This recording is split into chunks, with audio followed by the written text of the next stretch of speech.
In the peaceful village of Willowbrook, there lived a poor but kind-hearted farmer named Jacob.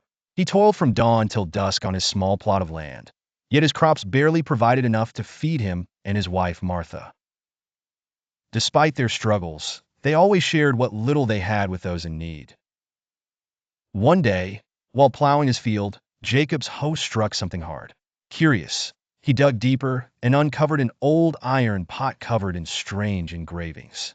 It looked ancient, but apart from its odd markings, it seemed like any other cooking pot. Thinking it might be useful, Jacob took it home. That evening, Martha accidentally dropped an apple into the pot. When she reached in to retrieve it, she found not one, but two apples. She gasped and called Jacob. They decided to experiment further. Jacob placed a single silver coin into the pot, and to their astonishment, two identical coins appeared. Realizing the pot had magical powers, they rejoiced. With it, they could finally escape poverty. However, being honest and generous, they didn't use the pot for greed. They doubled their food and money, just enough to improve their lives and help the villagers, who were also struggling. Word of the magical pot spread, reaching the ears of the village landlord, a greedy man named Lord Edgar. Determined to claim the pot for himself, he arrived at Jacob's home with his guards. "That pot belongs to me now," Edgar sneered, grabbing it forcefully. Jacob and Martha pleaded, but they were powerless. Edgar, eager to test its magic, tossed a gold coin inside. As expected, the pot produced two.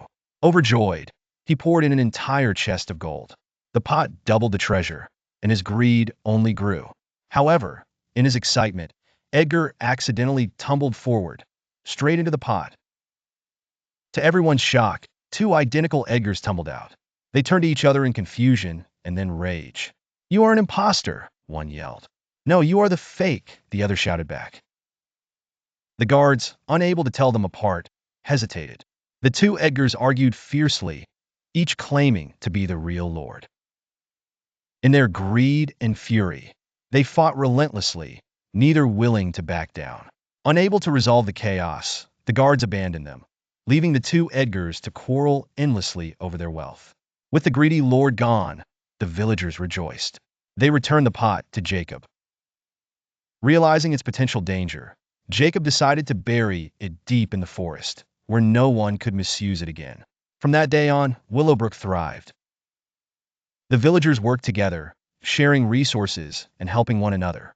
Though Jacob no longer had the magic pot, he had gained something far greater.